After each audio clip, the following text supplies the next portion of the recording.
Breakfast. Everybody is an expert about breakfast. I wake up hungry. I want a breakfast. Yeah, that starts today right there. You don't eat breakfast, oh man. The hungriest you ever are is in the morning. It's the energy that gets you started for the day. You gotta go big with these breakfasts, right? And people are in good moods in the morning. They haven't yet had time to be in a bad mood yet. Breakfast is the excuse to sit and have time together. I'm a breakfast person. I love breakfast. To me, I think it's an important meal. If I don't eat it, I'm very grumpy. I gotta have breakfast. It's a must. I'm a breakfast girl, so. It's the most important meal of the day. And you know, going out for breakfast can be a great treat. Whenever I need food in the morning, this is where I come. She's the breakfast queen. Breakfast is my favorite meal. Breakfast, sky's the limit. If it's pancakes, it's the most important meal. And I prefer a hot breakfast over, just a little bowl of cereal. The camaraderie, the quality of the food, the size of the serving. I love eggs, I love pancakes, I love bacon. All of those things are the kind of things I look for in a breakfast joint. I think a lot of places have a breakfast mania. It makes you happy when you eat it. Anything you want to stuff into a couple of eggs, you can pretty much stuff in a couple of eggs. So we've put together a program about some interesting places to get a memorable morning meal. We call this Breakfast Special. And you know we couldn't get to all the good places. These are just a few, but they're great. It's good comfort food, isn't it? Breakfast is comfort food. You approach it with a fresh, open mind, and then when it's over, now you've had food, community, and the whole day is beginning. It's perfect. Breakfast Special was made possible by the Corporation for Public Broadcasting and by contributions to your PBS station from viewers like you. Thank you. Like a regular pancake is just so heavy, and the syrup gets in there and it weighs it down even more. After a while, you just know when to flip them, but you see how they're all bubbling? Well, I guess when we start tapping is pretty much up to my grandmother and my uncle. This is not like that at all. Let's start here. Let's say you're in rural New York State, several miles north of the little town of Angelica. You're heading for a pancake place called Cartwright's Maple Tree Inn. You're in Allegheny County, and we're on County Road 15A, but the GPS calls it Fink Hollow. This place is open only 2 months every year. People stand in a long, cold line just to get in. I generally get here at least 5 times a year. I try. It was worth waiting out in the cold. What did you guys come for today? Pancakes and sausage.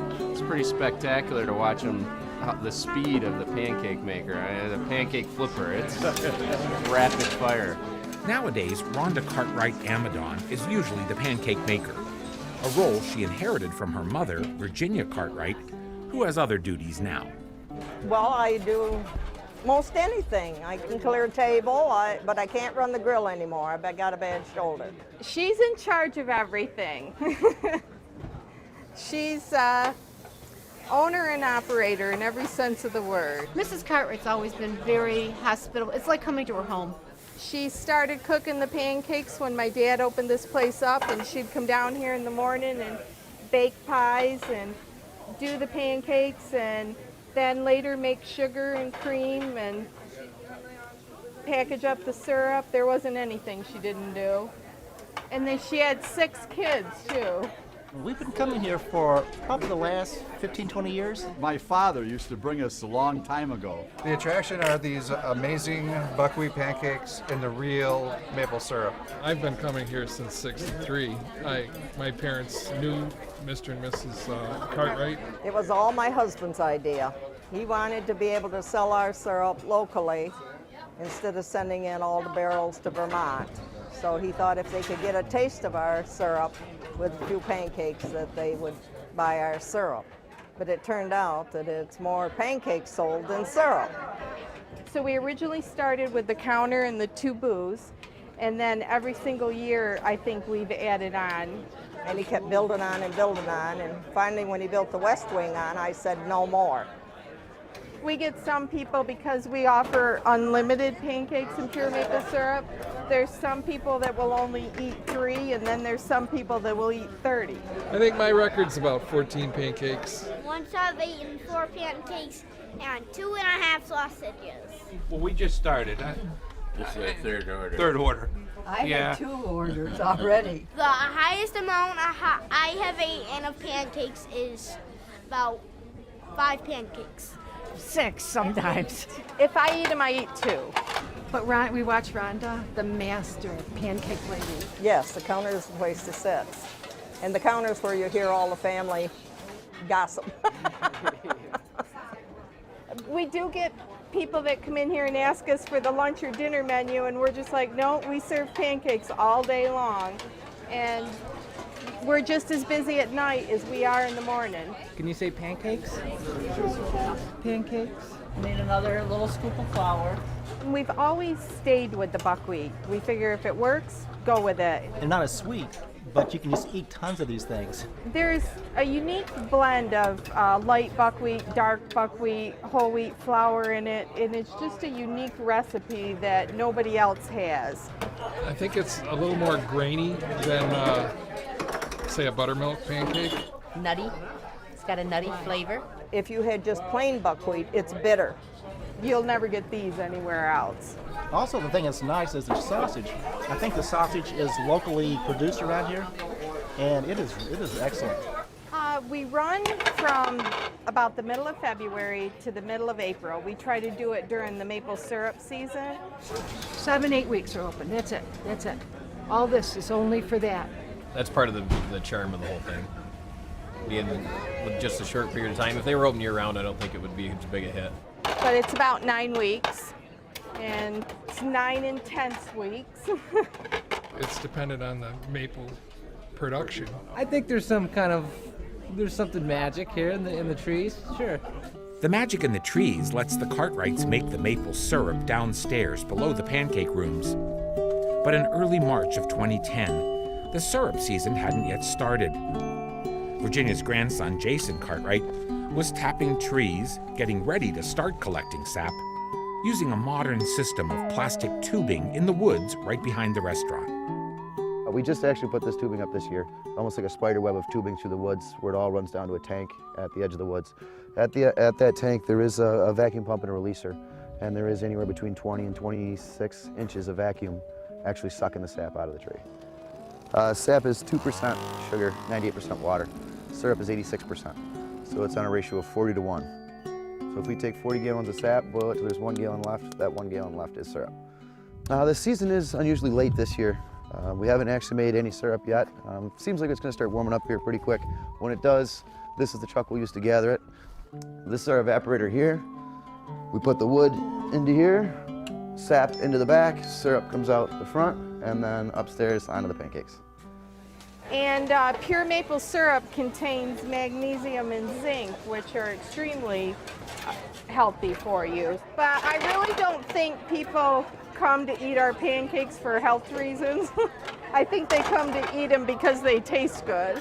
You take a lot of pride in it because people come from far away and they keep coming back. You know, we've got to be doing something to please them. I'm just very proud of what my parents built, and I'm proud of what they instilled in us kids, and I'm just happy that we've been able to carry on the tradition. My dad passed away, it's going to be 5.5 years ago now, and I have a feeling he's watching every single move I make. So I keep telling them I'm going to retire, and my son tells me I can't. He says it's what keeps me going. Pancakes and maple syrup can do that. Keep you strong, keep you looking for that next great morning meal. It's a good breakfast. It makes you young. We've got a Houdat special because this weekend is Mardi Gras. Oh yeah, I check out the specials. I always get the same thing, but I check out the special just in case. If you're lucky, one morning you will find yourself on Tybee Island near Savannah, Georgia. If you get up early enough, just a block or so from the beach, you can beat the line at the Breakfast Club. But it fills up fast. I believe they open at 7 in the morning and they close at 1 o'clock. One of those places you have to visit when you visit Tybee. You have to eat here. This is the Breakfast Club. When you come in, you know what you're getting. We just got up. Yeah. Well, I live in Atlanta now, so just Saturday, Sunday now, but used to every day. There's a long line, so that says something good. Oh, it's great food. I mean, yeah, it's really good. I worked silverware. I was like silver girl when I started. Then I started bussing. Then I did the cash register. Then I waitress. You get to catch up on all the Tybee gossip. That's it. I just come because I like to mess with them, and the food's awesome. Well, some friends of ours told us to come here from Atlanta, so we wanted to come here for my birthday. It's my favorite meal of the day, breakfast. Lots of people here like breakfast, including Jody Sadowski, 23! the owner, chef, and since 1983, king of Tybee breakfast. Why breakfast? Because eggs are, well, when I started, were 5 cents a piece. And when you own a business, if you don't think profit-minded, you're probably not going to make it. He's the leader of the pack, and when he's there, it moves fast. In fact, this guy catered our wedding about 11 years ago. Oh, Jody's catered some weddings. In 1996, he went to nearby Cumberland Island and was the chef at John F. Kennedy Jr.'s very exclusive wedding. What did they get for breakfast? Anything they wanted. The ingredients were out of this world. Yeah, if you ate at JFK, then eat at us the next week. It's pretty good. I've never had fish for breakfast, so I'm having the tilapia panko with fried grits. That's unbelievable. It's not your typical breakfast. You've got a mixture of a little of all of it. I love the fried pork chops, the sweet potatoes, and grits. I know that's a southern breakfast. The only thing that makes a southern breakfast is the grits. They've got real grits here. Grits have so much butter in them. I mean, it's just, butter and put little grits in there. And then, the bacon. It's a low cholesterol experience. You ask any chef of the 3 meal periods which one they don't want to do, and they're going to tell you breakfast. It's the most difficult to do. The menu's the same every day, and then he adds a couple specials to it every day. Yeah. You want the cheese on those meters? No. No? Oh, yeah, I do like that. Okay. Yeah. What you having, Big Pop? All right. Who dat? Too over easy. Who dat? What is it? It's breakfast. It's a boudin sausage and a poultry bacon Louisiana sausage with gumbo, grits. This here's toast. Those are eggs. Today I just had a BLT because I'm getting ready to go to church, so. My mother started this in 1976. And then after I was here for a couple years, business started to get better, so we moved out of the back room and put 4 tables in there. And a couple years later, she sold it to me. I called him up and made him an offer he couldn't refuse, and the rest is history. And this place has not changed, except the food's gotten better. No, Jody doesn't really like to wait on people. He'll do the cooking, but he don't wait on people. Get out of there. Okay, one of the interesting things I have is an egg Florentine. A lot of places have them, but we use fresh spinach, and I make a nest, put a little bit of grilling oil, drop an egg in there, season it, cover it, ice cube, so it steams and poaches the spinach and the egg together. Meanwhile, I've got a little bit of onions and mushrooms sauteing on the side, and once that egg is just lightly poached, we cover it with that onion and mushroom mixture, hollandaise, fresh hand-whipped hollandaise. And that egg Florentine, too, is probably one of our better items. We're fancy here sometimes if we want to be. You're sitting in the kitchen while you're sitting in the red, and you watch them work. And then I'm the expediter, which is also a toaster boy. Ryan, cover me on toast for just a minute, will you? Yeah. Okay, this is my son, Ryan. He's responsible for very, very little. And everybody, I think, has an assigned job. This guy here, his name is Justin Williams, my main egg guy. Rolls the omelets, does over easy, scrambles, poached, and he's been with me a long, long time. Probably about, 13 years? Love to watch him cook. Love to watch him tell jokes. I mean, it's hilarious. This guy's Chris Winowitz. I can spell that if you like, but ain't gonna happen. He's responsible for all the potatoes and starches, meat. He also made the boudin sausage and the spicy chicken. And this guy here, 14th President of the United States, Franklin Pierce. Was 14th, wasn't it? Yeah. See, that was pretty good. He's been with me since he was like 13. Yeah, but that was illegal, so don't tell anybody. 14. His mother worked for me. In fact, his His grandpa and grandma are sitting right there.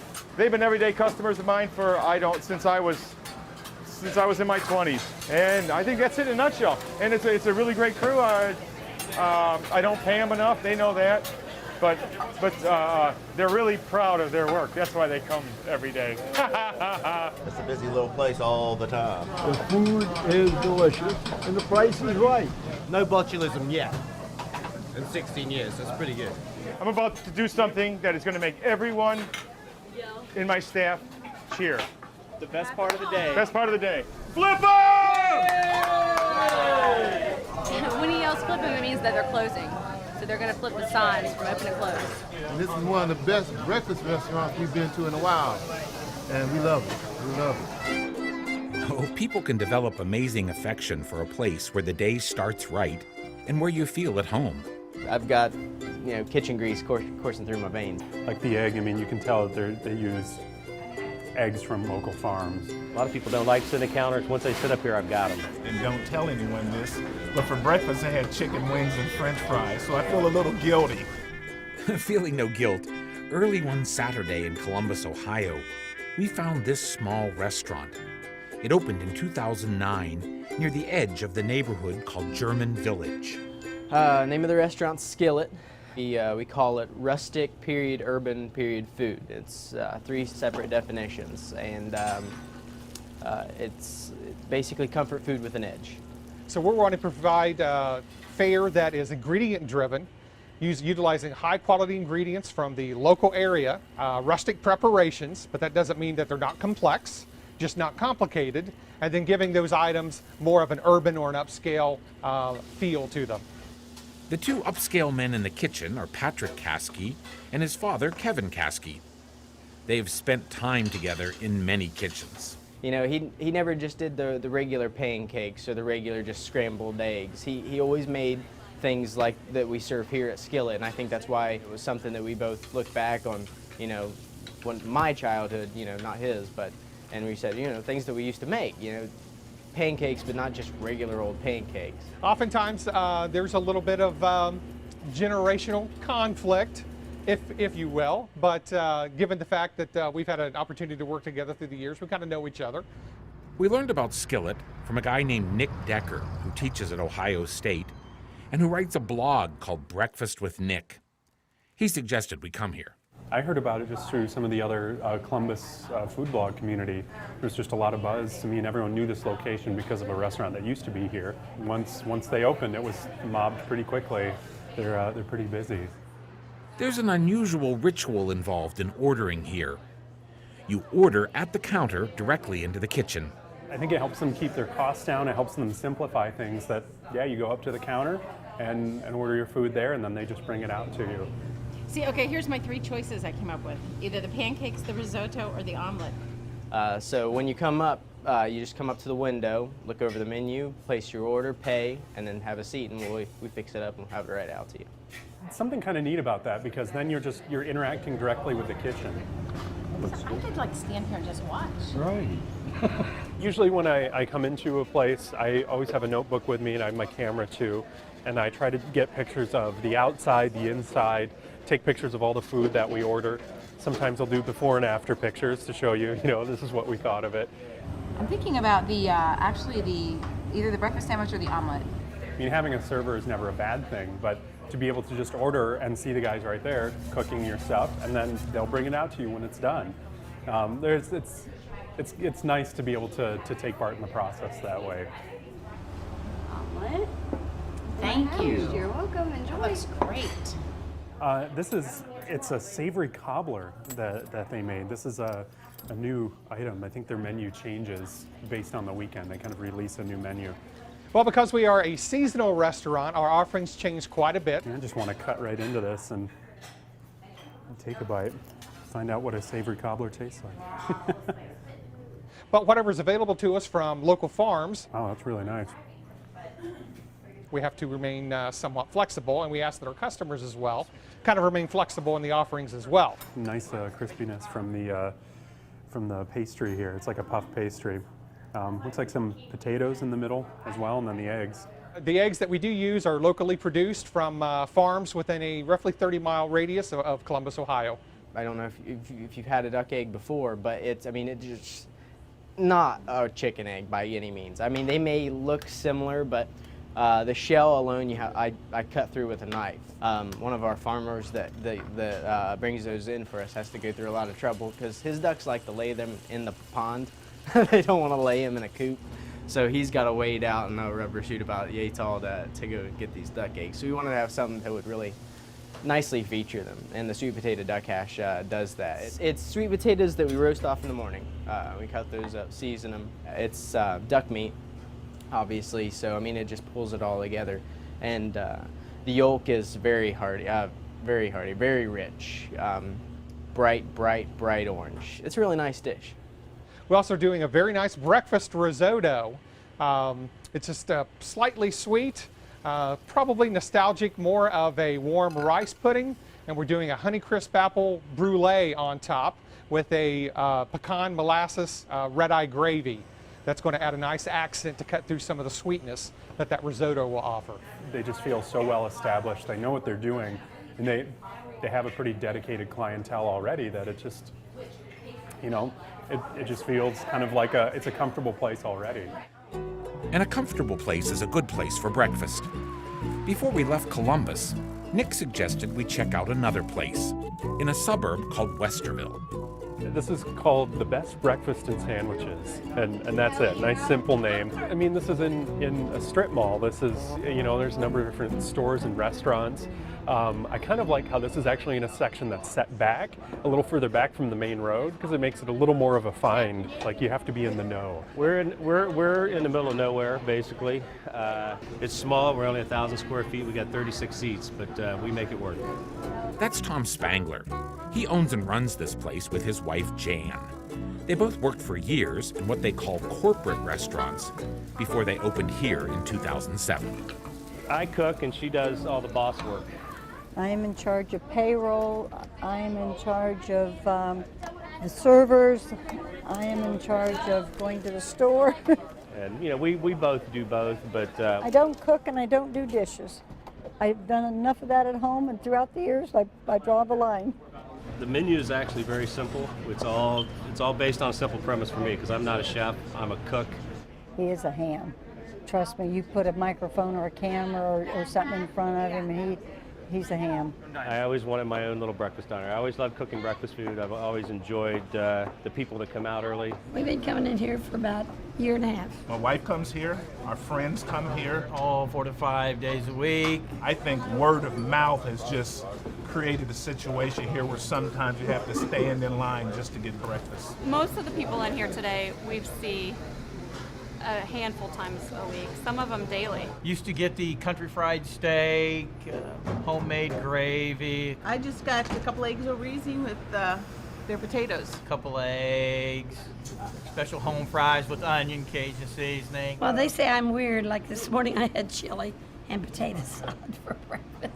March I had a massive heart attack. Now I have egg beaters. They make egg beaters for me with tomato, onion, garlic. Today I tried the country fried steak. This morning I'm trying to eat healthy, so I'm ordering oatmeal and wheat toast. We usually know their name. We usually know what they like. You know, when you walk in the door and the waitress says, "You want your usual?" you know you've been adopted as regular. We've tried everything. Omelets. He had his first omelet here. And if they're really hungry, the sausage gravy, the chipped beef and gravy, which is really difficult to find, fresh made chipped beef and gravy, SOS.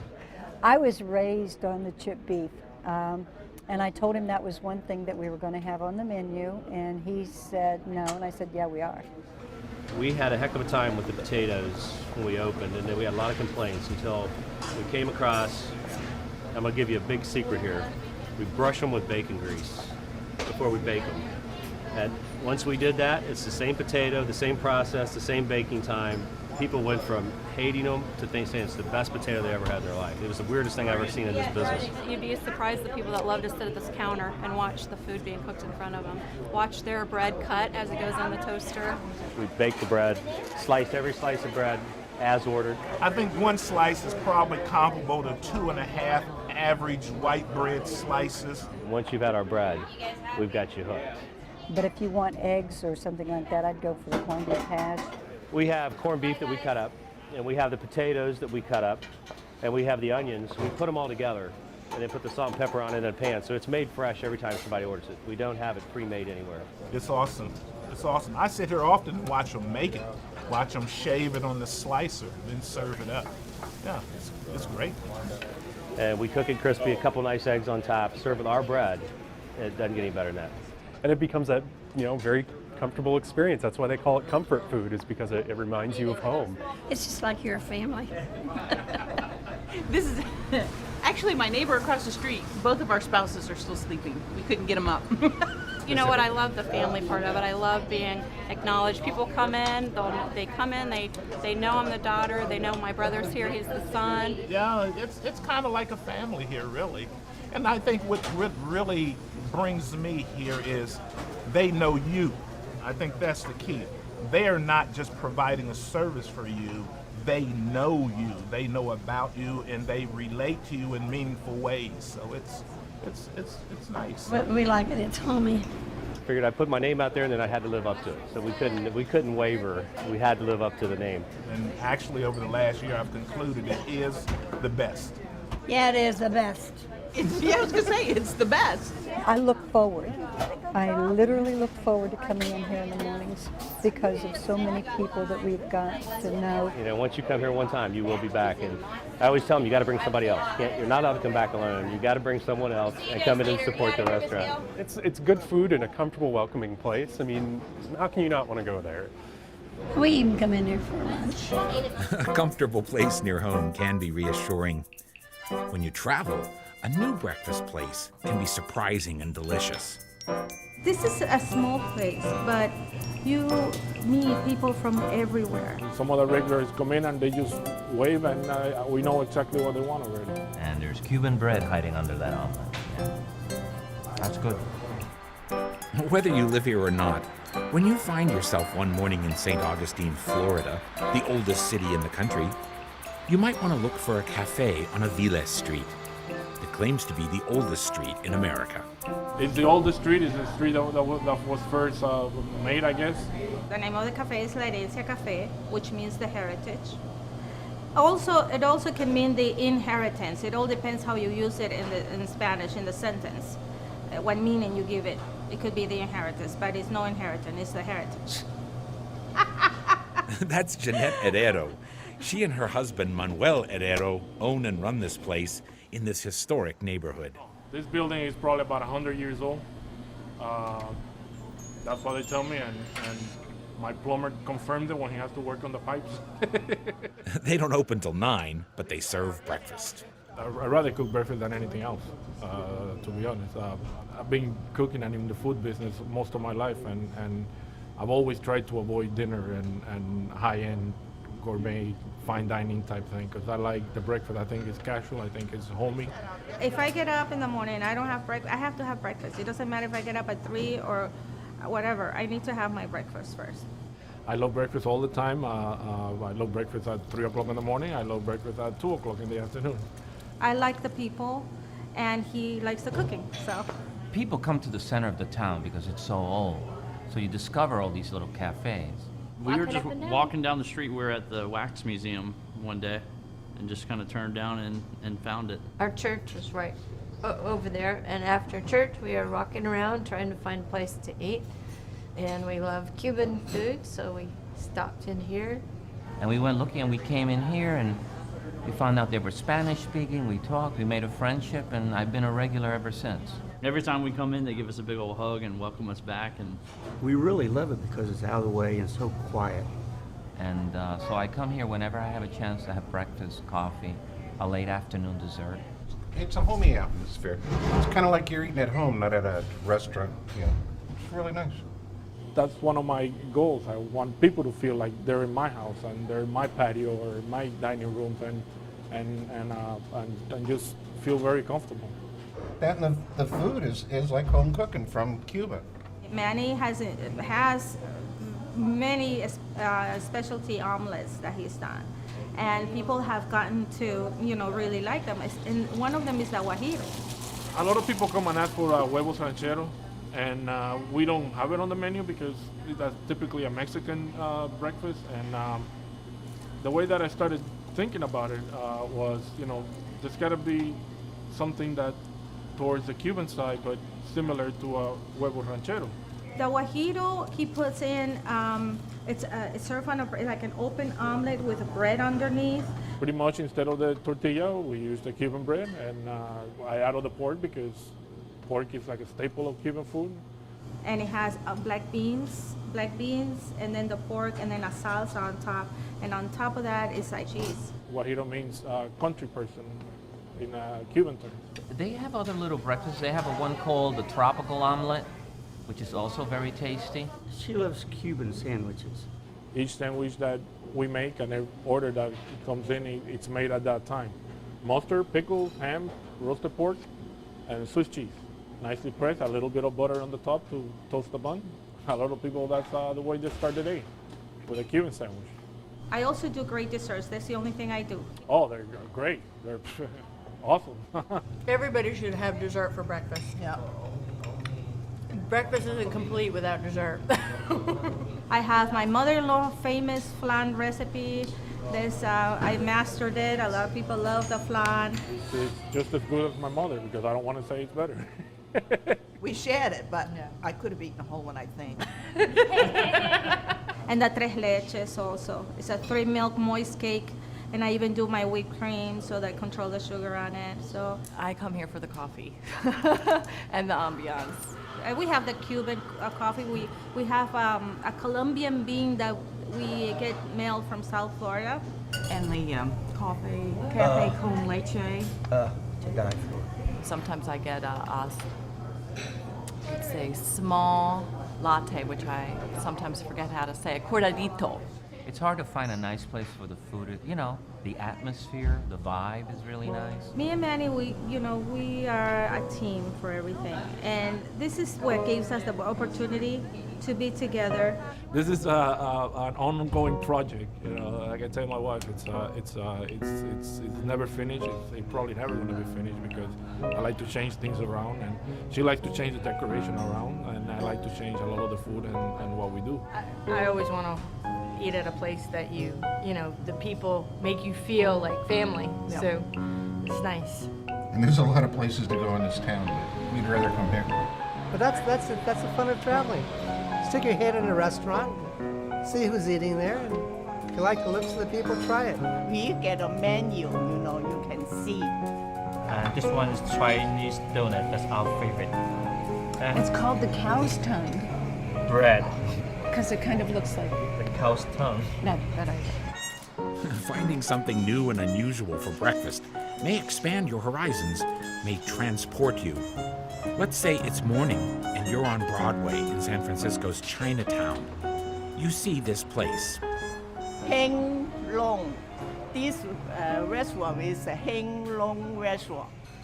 We open at early in the morning, 8 o'clock a.m. until 10 p.m. That's Mei Gong. She and her family own this place that's renowned for a creamy rice porridge that many Asian people eat for breakfast.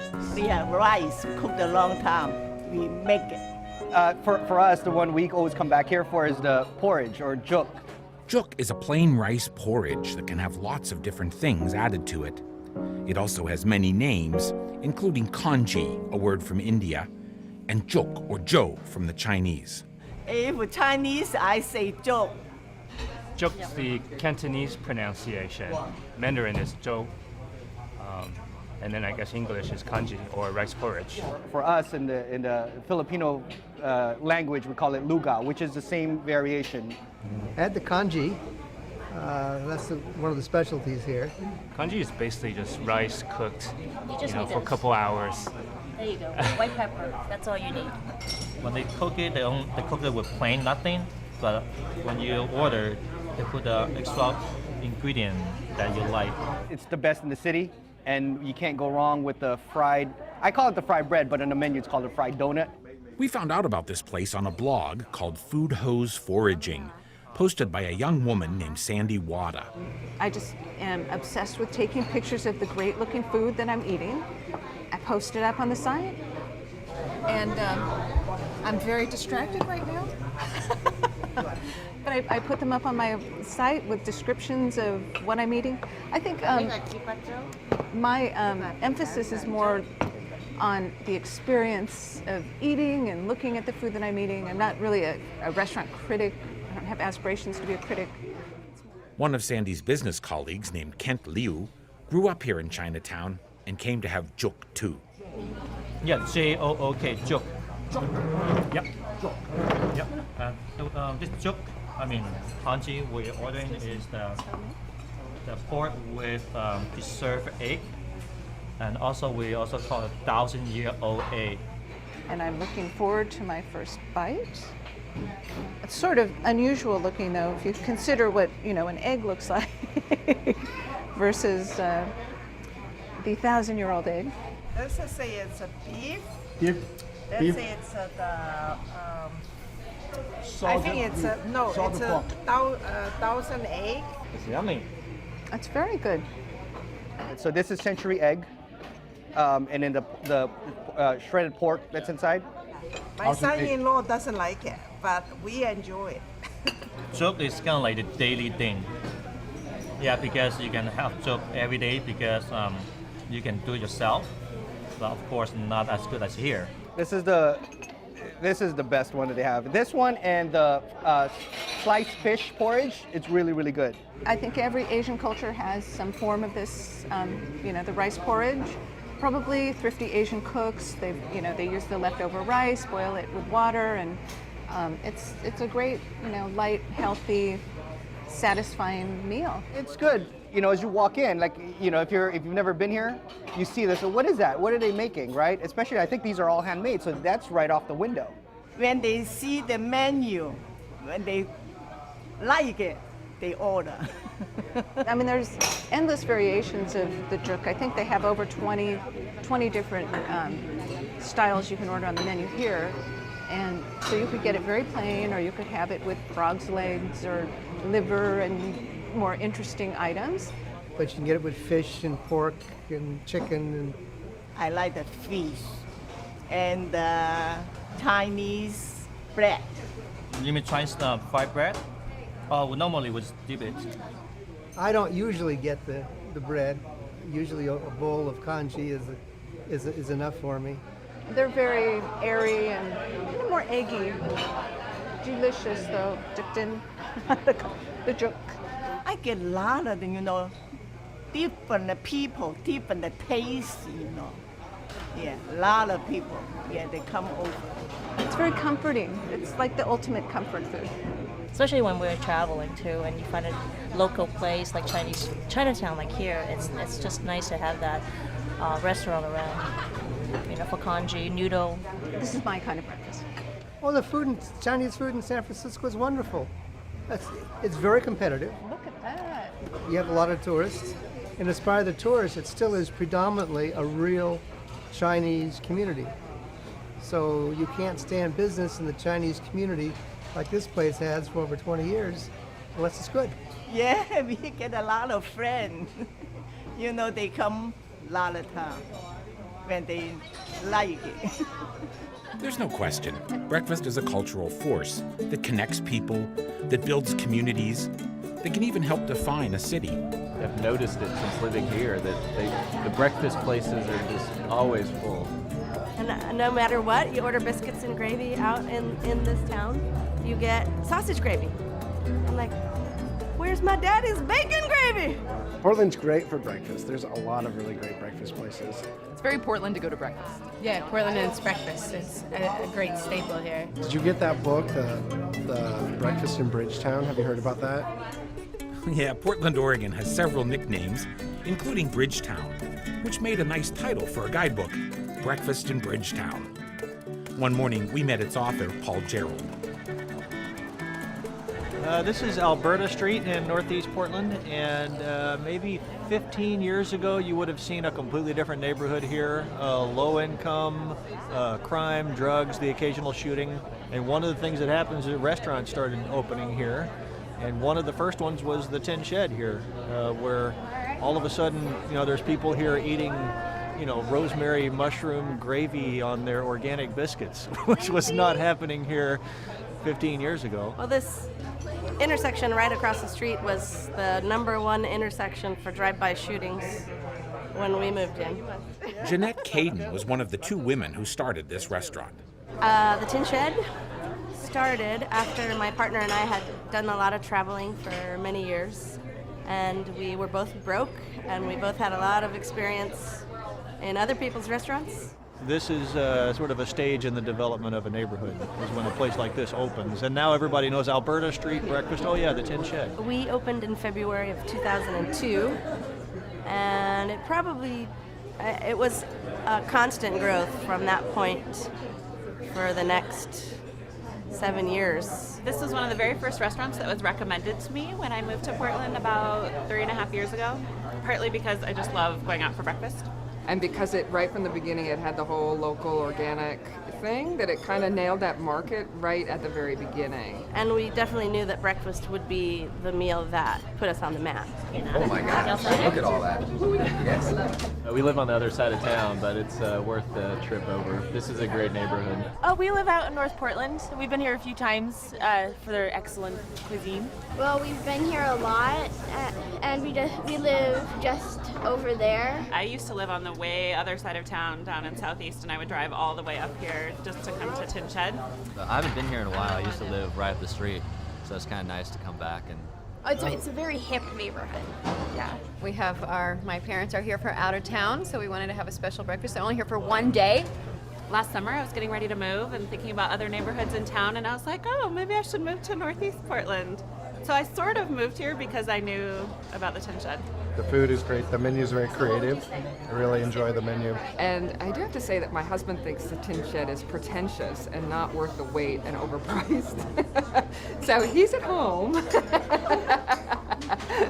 And we're here because I think the food is great. I am always trying to find a good breakfast place, and I love this one because it's quaint and fun, and I love the people here. It's good food. It's a neighborhood place, and it's busy. So I always get the French toast and hot chocolate.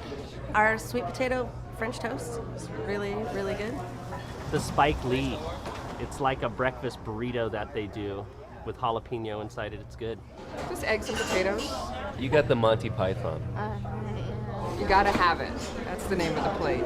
I mean, they all have basically funny names, but they're basically Eggs Benedict or the Monte Cristos, the Monty Python. I had the belly pleaser. It's coconut milk jasmine rice porridge with cinnamon and mango. It was amazing. I mean, the potato cakes here really are what they're known for. And I don't know what it is about the potato cakes here exactly, except that they're good. Good potato cakes. Very good potato grits. cakes. Grits, cheese grits, yes. This is the Everything Naughty. It's scrambled eggs, bacon. I've got a biscuit with rosemary mushroom gravy. I got, what was this? The Good Dog. The Good Dog. The Good Dog. They have the Fetch, the Stay. Good Dog. Bad Dog. This is one of our favorite breakfast stops because we can bring the dog. It's a nice Saturday morning activity. It's only important, can you bring a dog for breakfast? Since we have this great outdoor space, we thought it would be a lovely thing to provide folks a place that they can stop and eat when they have their dogs. In the summertime, it's awesome to have the whole patio open, and people come and bring their dogs. Well, it's very Portland. It's very, casual and friendly. And then we thought, well, their dogs are here. They should get something to eat too. They also make dog food for the dogs while they see that on sit the menu? and eat. You can get a little bowl of chicken and rice. And my dad helped me name some of those menu items, like the ham barker helper. And even when you sign up to write down how many people, it says how many people and how many dogs. A table in Tin Shed is like a prized commodity. People wait for hours to get that. On a Saturday or Sunday and it's sunny, it's about 45 minutes plus, usually. You get to have coffee while you're in the line. There are all sorts of places to sit. Yeah, the wait is part of it. And that's why they have self-serve coffee and water everywhere. Yeah, self-serve coffee. Yeah, but I mean, why should we bother the staff for coffee while we're waiting for our table? I don't know if this is true or not. It doesn't seem like a whole lot of people in Portland go to church. but on Sunday morning, everyone goes out for brunch. And I think it's Portland's version of church.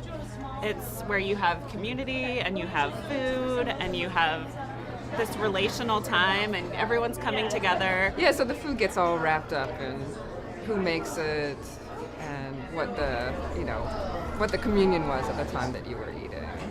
The Church of the Tin Shed. Yeah, that's what we call it. I think it feeds a community need. I love this place. And it's not the only game in town. Oh yeah, like if you come to the Tin Shed and you see this huge line and you think you don't want to wait, you can go about 2 blocks that way and you're at Helser's, which is another great place. So on another day, we checked out Helser's on Alberta, with breakfast writer Paul Gerald and one of his friends. Paul is the breakfast guy. Every now and then, it sounds silly, but it actually feels like a job sometimes. Like, oh my God, I got to go to breakfast again. You know, and believe it or not, it's embarrassing, but it's true. So here we are at Helser's, founded in 2005 by chef Alex Helser, who happened to see this empty storefront one day. It's a really good space, though. It's got so many windows. I mean, I can't lose with that. And we get comments on that, so it's kind of like, I fell into a really good spot. I wish I could take more credit for it. I wish I could tell you that I had all these great ideas, but things have just come together really well for me. The person who's usually out front first is Leah Doland, one of the servers.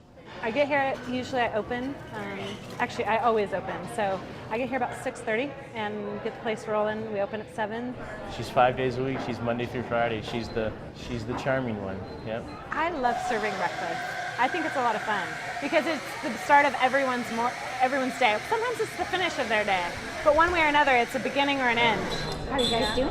Great, how are you? Good. It's the neighborhood, it's the food, it's the friendly girls here, and Justine and I come every Friday after we drop her brother off at school. So Chris just happens to have the day off today, so he's joining us. Coming along.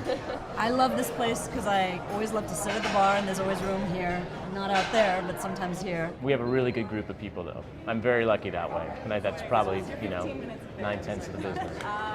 Of course, a lot of the business is in the kitchen, where Mark Wilmarth and a team of cooks put the food together. What's fun about it is making people happy with food, designing a plate with food, making it look pretty, giving it to them. I take pride in that. I love the food, yeah, which just makes it really fun to serve it. It can be a special treat. Sometimes we go for a really long run and then gives us an excuse to come have breakfast and eat whatever we want. I got a ham brie and asparagus omelet special today. It looks good. I've only been here a couple of times, but their potatoes are really good. They have veggie sausage here, which is also why I like coming here. The best thing here, I like the Scotch eggs, and I really like the German pancakes. The German pancakes and the buttermilk pancakes from my grandmother's recipe, and those are things I liked. It's funny, I had some friends from Germany 2 or 3 years ago, and they looked at it, and I was like, oh, that's the German pancake. They're like, we've never seen anything like that. We have no idea what it is. Other people know them as Dutch babies, and it's kind of like a crepe batter, really. I didn't really have a theme. It's just stuff I like to eat. So a couple of us started talking about what we wanted to eat, and then we all kind of said, Helser's. Today is my 30th birthday, and all I wanted was a Scotch egg. You don't see Scotch eggs and potato pancakes on menus very much up here. As a matter of fact, this is the first time I've ever seen a Scotch egg. I mean, I've never had them anywhere else, but they're really good here. It's a hard-boiled egg wrapped inside bratwurst sausage, and then breaded with panko and deep fried. Doesn't sound great. It's awesome. It's so good. Everything we make from scratch here, all our batters and things like that, we make them through the day. I got a pancake with peanut butter and syrup and a fruit plate. What I like to convey to my customers, I want to be 100% predictable, because I think breakfast for me is that's the one that can really bum me out if I don't have a good breakfast and a good start to my day. Yeah, I just spread the peanut butter on the pancake and then pour syrup over it and eat it. It's good. Loves that syrup. My favorite here are the hashes, the mushroom hash and the salmon hash. Salmon hash is kind of that I would guess it would be Northwest because salmon's a big Northwest item for us. I mean, the salmon is just culturally and historically a defining species and a defining food in the Northwest. So naturally, it shows up on the breakfast table. We use actually salmon lox. We use the trim of lox sides. Smoked salmon with spinach, potatoes. We make a house hash, which is Yukon Gold potatoes, garlic, salt, and onions. And we just add it into that. Spinach, salmon, poached eggs, and hollandaise. It's one of my favorite breakfasts. You just want to curl up and take a nap after it, so. Well, it's really yummy. You can't go wrong. Salmon, egg, hollandaise, what? What do you need? I love Eggs Benedict, and this is a good one, and they make a nice Bloody Mary. We make our own crumpet to put underneath the Benedicts, so not a lot of people do that.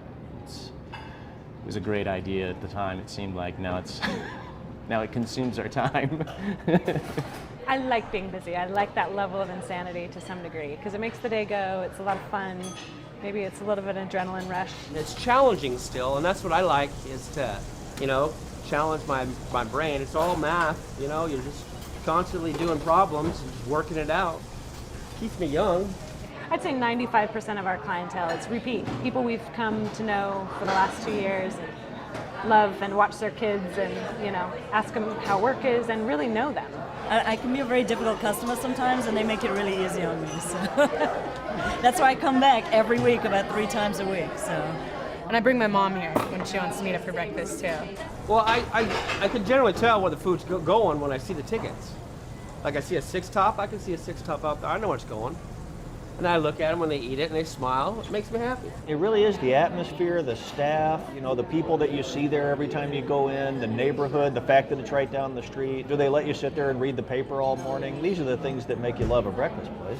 This is my spot. This is my spot. When I go out for breakfast, I come here for breakfast on my days off. Being a regular at a memorable breakfast spot can be one of life's special pleasures. I eat breakfast in a lot of places. It's the atmosphere. And there's places in all cities, whether it's Paris or London or New York or San Francisco. But breakfast is it can be very personal, especially in a neighborhood operation like this. Because the food, just where the place is, the kind of people that come there. Part of it is because you can keep coming back here and it's always great. Early in the morning, eat the breakfast. It's everybody important for the life. Some people look for these places desperately, and they find them. And know that searching for a special breakfast can also be one of life's most wonderful pastimes. It's my favorite meal. So if I could eat breakfast every meal, I totally would. In my life, do I have a best breakfast? My favorite of all time is Spam. Right here. This is the best breakfast of anyone's life. There was a place in Boulder, Colorado. There's a place that from my hometown. When we go to the Blue Bend in Vermont. We went to South Dakota at our honeymoon. Yeah, actually was a place in San Francisco called Bocelli's. The best breakfast of my life was after I had my second child, and it was actually the hospital's breakfast. Memorable breakfast I ever had was in Montreal. Up in Victoria, and it was a hotel. We stopped and it was just a little cafe. Back home, where I'm from, we have Crema. And they had it was called a 4x4. I had these maple sausages that were just, as thick as a hose. 4 eggs, 4 things of sausage, 4 pancakes, and 4 of something else. And I got a whole fish for breakfast, served in milk. That's actually where I learned to make the omelets the way we do it. My brother makes amazing blueberry pancakes. Nobody makes scrambled eggs like my dad's. My dad's pancakes. I had eggs, pancakes, sausage. About halfway through the omelet, he just brought me a blueberry pancake. And then you roll it up. But it tasted like the most amazing breakfast I'd ever had. Truly one of the best memories of my culinary career. It was a great meal. It was a great breakfast. That was awesome. Spam, fried eggs, and garlic rice, a cup of ketchup, and a cup of coffee. Can't go wrong with that one. Am I finished? Because my back hurts. I'm tired. I've been working here for a couple hours. I want to go lay down. Real men don't eat raisins in their oatmeal. Give it to me straight. No, you think bacon is breakfast and eggs, or? I don't think that's appropriate for an omelet to be treated that way. That should be like a Jada. Every movement she makes is like so sensual. Have you ever watched her on TV? Everything she does is like so sexy. You got a ways to go. I know, I can't do that.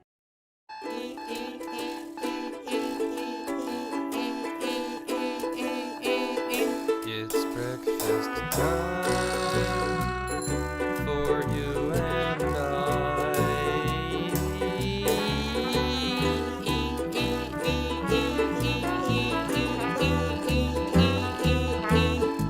Anything special you would like to try? You can have your eggs 3 minutes or faster over easy sunny side up or morning after.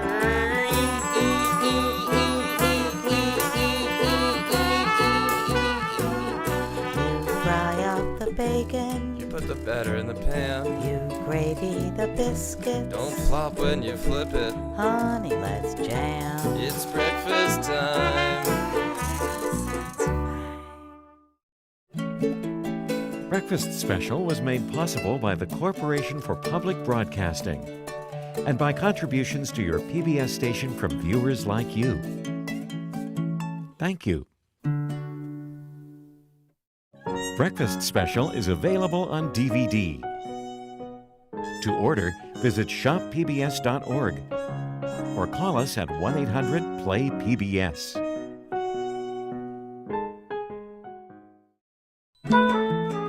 To learn more about Breakfast Special and other PBS programs, visit pbs.org. Did you guys eat? Right now. Oh, good. Then am I finished? Oh, sure. I'll just forget this large camera that's 1.5 feet from my face. No worries. You know, if I got a real greasy forehead, can you Photoshop that out? I didn't shave just for the occasion. And I do think bacon is some wonderful thing from heaven that was sent to us. Tell Matt Conrad it feels weird. This looks like a dust mop, I'm telling you. He's walking around the Breakfast Club all day long with this dust mop, getting me nervous. Take us with you? I'm really good at carrying things. I enjoyed it.